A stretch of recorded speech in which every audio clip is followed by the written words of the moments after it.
अस्सलाम वालेकुम स्टूडेंट्स, कैसे हैं आप सब। हम उम्मीद करते हैं कि आप खैरियत से होंगे। स्टूडेंट्स, आज की वीडियो में हम फाइनल टर्म 2024 को ही डिस्कस करेंगे, जो कि हमारा सब्जेक्ट है ऑपरेटिंग सिस्टम प्रैक्टिकल। ठीक हो गया, CS 604P। ठीक है, और एग्ज़ाम की डेट जो थी वो हमारे पास 29 जुलाई 2024 थी और टाइम सेम 6:30 इवनिंग था। ठीक है, नेक्स्ट हमारे पास आज हम देख लेते हैं कि हमारे पास प्रैक्टिकल में जो थे वो MCQs किस टाइप के थे। ठीक है स्टूडेंट्स, तो रीड आउट कर लेते हैं। Which bit show that the memory block is free, ये आपने देख लेना है। ठीक है, फिर नेक्स्ट भी सेम उसी तरह का ही था कि like memory block is allocated के लिए कौन सी बिट जो है वो यूज़ होती है। ठीक है, फिर देख लेना है लिनक्स की जो फाइल एक्सटेंशन होती है वो क्या होती है। नेक्स्ट हमारे पास MCQs नंबर 4 है। What is the primary purpose of an operating system. Operating system का प्राइमरी पर्पस जो है वो हम हाईलाइट कर लेते हैं। ऑप्शन नंबर C जो है वो हाईलाइट कर लेते हैं हम। ठीक है, आपने इसको खुद से रीड आउट कर लेना है। नेक्स्ट हमारे पास है विच component of a computer system provides basic computing resources. ठीक हो गया, तो इसका जो करेक्ट ऑप्शन है वो है हार्डवेयर।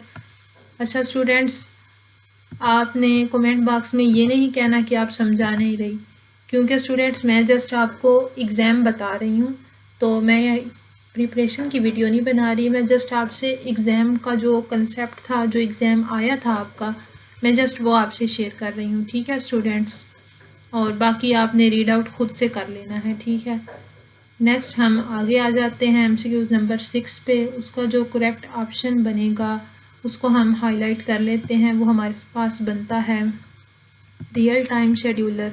ठीक हो गया, उसको हमने हाईलाइट कर लिया। नेक्स्ट हमारे पास MCQs नंबर 7 है। MCQs नंबर 7 में हमारे पास जो करेक्ट ऑप्शन बनता है वो बनता है मैसेज पासिंग। इसको इधर से हाईलाइट कर लिया। नेक्स्ट हमारे पास है what does IPC stand for in operating system. IPC जो है ऑपरेटिंग सिस्टम में स्टैंड फॉर क्या होता है, इंटर प्रोसेस कम्युनिकेशन। ठीक हो गया, इंटर प्रोसेस कम्युनिकेशन जो होता है वो IPC होता है ऑपरेटिंग सिस्टम में। ठीक है, नेक्स्ट आ जाते हैं हम MCQs नंबर 9 पे। करेक्ट जो हमारा ऑप्शन बनता है वो बनता है पेजिंग। पेजिंग को हम हाईलाइट आउट कर लेते हैं। नेक्स्ट हमारे पास MCQs नंबर 10 का बनेगा ऑप्शन नंबर D। इसको हाईलाइट आउट कर लेते हैं, इधर से कर लिया। नेक्स्ट आ जाते हैं 11 पे। 11 पे हमारा बनता है म्यूचुअल एक्सक्लूजन। ठीक है, इसको इधर से हाईलाइट आउट कर लेते हैं। ठीक है, नेक्स्ट हमारे पास राउंड रोबन शेड्यूलिंग आ जाता है। उसमें जो हमारे पास करेक्ट आंसर बनेगा वो बनेगा small enough to ensure good response time. ठीक है, इसको इधर से हम हाईलाइट आउट कर लेते हैं। ठीक है स्टूडेंट्स, आगे MCQ नंबर 13 है हमारे पास। उसका हमारे पास बनता है राउंड रोबिन। इसको इधर से हाईलाइट आउट कर लेते हैं। अच्छा स्टूडेंट्स, ये जो आपको ब्रेसिस में इसने दिया हुआ है, लाइक वो इस टाइप के MCQs भी पूछ सकता है। SJF स्टैंड्स फॉर क्या होता है, तो आपने ये देख लेना है, shortest job first. Next RR stands for round robin. वैसे ऐसा हो तो नहीं रहा, लेकिन कभी उसके माइंड का पता भी नहीं है, एग्जामिनर दे सकता है ये क्वेश्चन, तो आपने ये ऑब्जर्वेशंस जो हैं ये भी माइंड में रख लेनी है। ठीक है, नेक्स्ट हमारे पास जो है वो सिंक्रोनाइजेशन टूल कौन सा है, उसको हम देख लेते हैं। वो कौन सा है, वो हमारे पास होता है सेमाफोर। ठीक है, इसको इधर से हाईलाइट आउट कर लिया। नेक्स्ट हमारे पास MCQs नंबर 15 है। उसको देखते हैं, उसमें हमारे पास जो आंसर है वो है प्रोड्यूसर कंज्यूमर। ठीक है, इसको इधर से हाईलाइट आउट कर लिया। नेक्स्ट हमारे पास MCQs नंबर 16 है। उसमें हमारे पास है फ्री स्पेस लिस्ट। इसको इधर से हाईलाइट आउट कर लिया। ठीक है, नेक्स्ट आ जाते हैं अपने अगले MCQs पे। हमारा जो बनेगा the page replacement algorithm that में सफ़र फ्राम बेलाडियस एनोलेमी। ठीक है, एनोलमी सॉरी। एनालमी लफ्ज़ है, बाय मिस्टेक गलत प्रोनाउंस हो गया, इसको हम इधर से कर लेते हैं। फीफो जो है वो हमारा बनता है फर्स्ट इन फर्स्ट आउट, ठीक है। नेक्स्ट हमारे पास 18 का हमारे पास ऑप्शन नंबर सी बनेगा, लिंक्ड एलोकेशन बनेगा, उसको इधर से हमने हाईलाइट कर लिया। नेक्स्ट हमारे पास 19 में जो बनेगा वो बनेगा option number C, to manage how data is stored and retrieved, इसको इधर से हाईलाइट आउट कर लिया। नेक्स्ट हमारे पास आ जाता है virtual memory is, virtual memory क्या होती है, ये वर्चुअल मेमोरी के टॉपिक में से था, तो देन इसको देख लेते हैं हम। हमारे पास इसका क्या बनता है, an illusion of a large memory space, जो हमारे पास मेमोरी होती है, वर्चुअल मेमोरी सॉरी जो होती है वो हमारे पास होती है लार्ज मेमोरी स्पेस, ठीक है। नेक्स्ट हमारे पास है which of the following is not a page replacement policy, तो इसका जो हमारे पास करेक्ट आंसर बनता है वो बनता है LIFO, last in first out, ठीक है। ये हमारे पास जो है पेज रिप्लेसमेंट पॉलिसी नहीं बनती। नेक्स्ट हमारे पास एमसीक्यूज नंबर 22 है, उसका हम देख लेते हैं। करेक्ट ऑप्शन हमारे पास क्या है, DMA, डायरेक्ट मेमोरी एक्सेस, ठीक है। एमसीक्यूज की जो स्टेटमेंट है वो आपने खुद से रीड आउट कर लेनी है, मैं जस्ट आपको आंसर बताऊंगी ताकि आपकी जो वीडियो है वो शॉर्ट रहे, लेंथी ना रहे, और आप जो है खुद से प्रिपेयर कर सकें, ठीक है। नेक्स्ट जो है उसको देख लेते हैं, उसमें हमारे पास जो करेक्ट आंसर बनता है वो बनता है ऑल ऑफ द अबव, ठीक है। नेक्स्ट जो हमारे पास 24 एमसीक्यूज बनता है, उसमें हमारे पास उसका जो करेक्ट आंसर है वो बनता है एक्सेस कंट्रोल, इसको इधर से हाईलाइट आउट कर लिया, ठीक है स्टूडेंट्स। नेक्स्ट हमारे पास आगे जो 25 बनता है, उसका हमारे पास जो उसने आंसर दिया हुआ है वो दिया हुआ है SJN, मतलब कि शॉर्टेस्ट जॉब नेक्स्ट, ठीक है। कि मैं आपको ऊपर करके इसकी स्टेटमेंट भी दिखा देती हूँ, ये इसकी स्टेटमेंट है, ठीक है। एंड ये फिर जो है इसका वो हमारे पास क्या है, इसका करेक्ट आंसर है, ठीक है। अच्छा स्टूडेंट्स, आज मैंने आपको नीचे इसके शॉर्ट क्वेश्चन, लॉन्ग क्वेश्चन नहीं बताए, सॉरी। प्रैक्टिकल में तो आपके शॉर्ट क्वेश्चंस नहीं होते, जस्ट आपके 6 जो होते हैं लॉन्ग क्वेश्चन होते हैं, उसमें से आपने जो है 4 अटैम्प्ट करने होते हैं, 24 आपके एमसीक्यूज होते हैं। नेक्स्ट मैं जाके आपको आपकी लैब से ही बताऊंगी कि कौन सा क्वेश्चन था और किस टाइप का क्वेश्चन था, ठीक है। सबसे पहले हम लैब नंबर 2 की तरफ चलते हैं। लैब नंबर 2 में देखते हैं हमारे पास क्या क्या क्वेश्चंस थे, इसको ऊपर कर लेते हैं। अच्छा स्टूडेंट्स, लैब नंबर 2 में से आपका जो था वो ये था, write a command to show your current directory, ये आपका उसमें कमांड दी हुई थी, ऑप्शंस में आपने उसको चूज़ करना था। ये जो थी, ये स्टेटमेंट आपकी जो थी ये एमसीक्यूज में थी, ठीक है। नेक्स्ट इसी में से ही उसने एक लॉन्ग क्वेश्चन भी दिया हुआ था। लॉन्ग क्वेश्चन क्या दिया हुआ था उसने, वो मैं आपको बता देती हूँ। लाइक उसने एक ये स्टेटमेंट दी हुई थी, ठीक है, इसकी कमांड लिखो, और लाइक उसने एक ये वाली स्टेटमेंट दी हुई थी, ठीक है, कि इसकी कमांड लिखो, ठीक है। ये उसने एमसीक्यूज में दी हुई थी, और जो लॉन्ग क्वेश्चन में उसने स्टेटमेंट्स दी हुई थी, एक उसने ये दी हुई थी स्टेटमेंट लॉन्ग क्वेश्चन में, और एक उसने दी हुई थी इधर से लिस्ट वाली, लिस्ट LS वाली किधर है, LS वाली ये है, ये दी हुई थी, ठीक है। मतलब न्यू क्रिएटेड जो कंटेंट्स होते हैं, डायरेक्टरीज होती हैं, उनको किससे करते हैं, तो जस्ट ये जो आपका LS है, सॉरी ये जो आपका LS है, LS, इसको आपने जस्ट मार्क आउट कर लेना था, बाकी सारी आपकी जो है वो कमांड्स हैं, ठीक है स्टूडेंट्स। इस लैब में से आपका यही था। नेक्स्ट हम देख लेते हैं लैब 3 में से। लैब 3 में उसने आपको नेम्ड पाइप्स के अकॉर्डिंग पूछा हुआ था, ठीक है।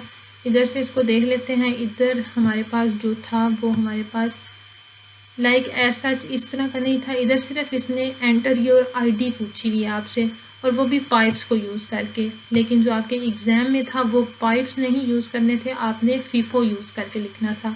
FIFO 1 था, ठीक है, उसको आपने रीड आउट करना था, उसके थ्रू आपने जो है अपने आईडी जो है आपकी उसको और आपका जो नेम था स्टूडेंट नेम, ठीक है, उसको रीड आउट करना था FIFO 1 के थ्रू, ठीक है। उसमें आपने जो था वो कोड नहीं लिखना था, कोड सारा उसने आपको प्रोवाइड किया हुआ था। जस्ट आपने क्या करना था, आपने जो करना था जस्ट वो ये करना था, आपने उसके अंदर रीड कमांड और राइट कमांड लिखनी थी, ठीक है, कि मतलब उसको रीड कैसे करेंगे और राइट कैसे करेंगे, ठीक है। अभी ये ठीक है। नेक्स्ट हम आ जाते हैं लैब 4 पे अपनी। लैब 4 में से एज सच उस एग्ज़ाम में कुछ नहीं था, वैसे इस लैब में से क्वेश्चन बन सकता है। वो आपको थ्रेड 1 बनाने को कह देगा या थ्रेड 2 बनाने को कह देगा, या उसमें ये आउटपुट आपको दी हुई होगी और वो आपसे कहेगा कि इसका कोड लिखो, ठीक है। नेक्स्ट हम अगली लैब पे चले जाते हैं। अगली लैब में से हमारे पास उसने क्वेश्चन हमें दिया हुआ था, इधर इसने मिस्टेक की हुई है, इधर हमारे पास आता है FCFS, ठीक है, फर्स्ट का फर्स्ट सर्व स्टैंड्स फॉर, ये बनता है FCFS, ठीक है। उसमें उसने क्या दिया हुआ था, ये सॉल्यूशन भी था, ये सारा उसने कोड आपको प्रोवाइड किया हुआ था। लाइक इस आउटपुट को छोड़ के बाकी यहाँ से ये सारा आपको उसने कोड प्रोवाइड किया हुआ था। उसने ये आपको प्रोसेसेस भी, ब्रस्ट भी, सब कुछ बताया हुआ था। बस उसने कहा था इसमें बस चेंजिंग उसने ये की थी, इधर इसने आपसे एवरेज का पूछा हुआ है ना, average turn around time, average waiting time, लेकिन उसमें ऐसा जो आपका क्वेश्चन था उसमें जस्ट आपने ये क्या करना था, waiting time and turn around time का जो लूप है वो उसको बताना था। इधर मैं आपको नीचे से बता देती हूँ कि आपने क्या क्या जस्ट करना था, उसको मैं हाईलाइट आउट भी कर लेती हूँ। आपने जस्ट ये 2 स्टेटमेंट्स उसने पूछी हुई थी आपसे, ये 2 स्टेटमेंट्स आपने करनी थी, इसको मैं रेड में ही हाईलाइट आउट कर देती हूँ, ये लिखना था एंड फिर आपने नेक्स्ट ये लिखना था। बाकी ऑल द वे एंड तक सारा का सारा कोड उसने जो था वो आपको दिया हुआ था। एवरेज अराउंड टाइम नहीं दिया था, नहीं पूछा हुआ था, उसने जस्ट कहा था कि loop for calculating waiting time for each process, just जो है आप वेटिंग टाइम के लिए लूप लिखो, ठीक है। एंड देन फिर उसने कहा हुआ था कि loop for calculating turn around time for each process, ठीक है। हर प्रोसेस के लिए जो है वो आप क्या करो, टर्न अराउंड टाइम के लिए आप जो है ये लूप लिखो। आपने इधर से ये 2 लाइनें और इधर से ये 2 लाइनें, जस्ट आपने इतना ही लिखना था, ठीक है, उस एग्ज़ाम में। और आपका जो ऑल द वे इधर तक एंड ऑफ मेन तक उसने सारा आपको दिया हुआ था, ठीक है। एवरेज आपने नहीं फाइंड करना था, जस्ट इतना सा था। बाकी सारी होल द ये भी स्टेटमेंट सारी उसने आपको दी हुई थी, लेकिन एवरेज का क्वेश्चन नहीं था। जस्ट आपने wait time, simple wait time and simple around time जो था आपने फाइंड आउट करना था, ठीक है। इस लैब में से यही था आपका क्वेश्चन। नेक्स्ट अगली लैब में हम चलते हैं। अगली लैब में से हमारे पास उसने देख लेते हैं क्या क्वेश्चन दिया हुआ था। अगली लैब भी same as it is same ही है, इसी टाइप की है, ठीक है। उसमें लाइक उसने यूज़ किया हुआ है, इधर देख लेते हैं, उसने राउंड रॉबिन शेड्यूलिंग एल्गोरिथम दिया हुआ है। तो ऐसा इस लैब में से एग्ज़ाम में कुछ नहीं था। आगे नेक्स्ट आ जाते हैं producer consumer for process synchronization. इस टाइप की भी आपको एक एग्जाम्पल जो है वो आपके एग्ज़ाम में आई हुई थी। लाइक उसने आपसे पूछा हुआ था, इसमें से आपका एक MCQs भी आया हुआ था, ठीक है, इससे रिलेटेड। ये उसने कहा था, ये आपको स्टेटमेंट दी हुई थी और उसने पूछा था कि बफर जब फुल होता है तो वो क्या करता है, ठीक है। लाइक इस टाइप की कुछ स्टेटमेंट उसने एग्ज़ाम में पूछी हुई थी आपको, ठीक है, और इसने ये आपको दिया हुआ था। देन फिर उसने आपसे कहा था कि इसमें से जो है आप जो है एरर्स फाइंड करने हैं और उसकी जो है आउटपुट आपने शो करनी है। सॉरी, एरर्स फाइंड आउट नहीं करने थे, आपने जस्ट इसकी जो थी वो उसको आउटपुट बतानी थी, ठीक हो गया। नेक्स्ट हम अपनी अगली लैब की तरफ चलते हैं। अगली लैब में से हमारे पास उसने 2-3 MCQs बनाए हुए थे। MCQs क्या बनाए हुए थे, उसने पूछा हुआ था कि आपके पास जो हैं वो फिलासफर्स कितने थे। इसमें हमारे पास इसमें 5 फिलासफर्स हैं, ठीक है, इधर लिख देते हैं, देखा ये इसने लिखा है देयर आर 5 फिलासफर्स। इसको मैं हाईलाइट आउट भी कर लेती हूँ, इधर से रेड में कर लेते हैं, ठीक है। उसने कहा था कितने जो हैं हमारे पास फिलासफर्स बनते हैं। देन फिर उसने पूछा था कि हमारे पास कितनी चॉपस्टिक्स हैं। हमारे पास चॉपस्टिक्स भी 5 ही हैं। इसमें डाइनिंग फिलासफर्स में हमारे पास 5 ही फिलासफर्स थे और 5 ही हमारे पास जो हैं वो चॉपस्टिक्स भी अवेलेबल हैं। एज सच इसमें से आपका कोई क्वेश्चन नहीं आया हुआ था, जस्ट उसने आपसे MCQs पूछा हुआ था इसमें से, ठीक है। नेक्स्ट हम अपनी अगली लैब की तरफ चलते हैं। अगली लैब में देखते हैं कि हमारे पास क्या था। नेक्स्ट हमारे पास एक लॉन्ग क्वेश्चन था, वो था बिट मैप ओवरहेड। उसने आपको सिनेरियो दिया हुआ था। इस टॉपिक में से, इस स्टेटमेंट में से आपका एक MCQs भी आया हुआ था। 1 से 2 MCQs आपके आए हुए थे, ठीक है स्टूडेंट्स। तो उसने आपसे कहा हुआ था, उसने आपको सिनेरियो दिया हुआ था और उसने आपसे पूछा हुआ था कि लाइक बिट मैप ओवरहेड कैसे फाइंड करेंगे इसका, ठीक है। तो आपने जस्ट वो फाइंड आउट करके उसको बताना था, ठीक है स्टूडेंट्स। और कोडिंग ऐसा कुछ नहीं थी आई हुई, बस एक क्वेश्चन ये था जिसमें आपने कोड लिखना था, ठीक है, खुद से। और शायद एक और क्वेश्चन इस टाइप का था जिसमें आपने कोड लिखना था। लाइक कुछ में तो उसने आपको 2 क्वेश्चंस तो ऐसे थे जिसमें उसने आपको कहा था, एक में तो आपने राइट कमांड और रीड कमांड लिखनी थी एंड अपनी वीजू ID वाले और स्टूडेंट नेम वाले में। और देन फिर नेक्स्ट में आपने क्या करना था, नेक्स्ट वाले में आपने बिटमैप वाला फाइंड करना था और एक में आपने जो क्या करना था, आपको वो मैंने दिखा दिया, आपने लूप लिखने थे वेटिंग टाइम और टर्न अराउंड टाइम के लिए, ठीक है स्टूडेंट्स। ये था आपका प्रैक्टिकल का एग्ज़ाम, जिसके लिए बहुत से स्टूडेंट्स काफ़ी कन्फ्यूजन में थे कि हम कैसे प्रिपेयर करें, हमें क्या करना होगा। तो स्टूडेंट्स आप जस्ट जो हैं अपनी लैब्स, जो आपकी 16 या 15 लैब्स आपको LMS पे दी हुई हैं, उन लैब्स को आपने डाउनलोड करना है, ठीक है, और उनको आपने अच्छे से रीड करना है। और जो इसके MCQs थे, कोई भी ऐसा MCQs नहीं था जो प्रैक्टिकल वाला हो या कोडिंग वाला हो। सारे MCQs जो थे वो प्रैक्टिकल थे, और प्रैक्टिकल नहीं थे, जस्ट थ्योरी में से आए हुए थे, ठीक है स्टूडेंट्स। तो आपने अच्छे से अपने एग्ज़ाम की प्रिपरेशन कर लेनी है। अगर किसी और का कोई क्वेश्चन हो तो वो कमेंट बॉक्स में पूछ सकता है, ठीक है स्टूडेंट्स। एंड स्टूडेंट मैं फिर से ये कह रही हूँ कि जस्ट मैं आपसे एग्ज़ाम शेयर कर रही हूँ। लाइक मैं ये नहीं कह रही आपसे कि ये सारा जो एग्ज़ाम उनका आया है, उन स्टूडेंट का आया है, वो आपका भी आए, ठीक है स्टूडेंट। ये जस्ट आपके लिए एक आइडिया था कि आप कैसे एग्ज़ाम जो है वो प्रिपेयर करें अपना, किस तरह का आपका एग्ज़ाम आता है, ठीक है स्टूडेंट्स। तो ये था आपका ऑपरेटिंग सिस्टम का प्रैक्टिकल। उम्मीद है आपको वीडियो अच्छी लगी होगी, ठीक है स्टूडेंट्स। मिलते हैं एक नई वीडियो में एक नए टॉपिक के साथ।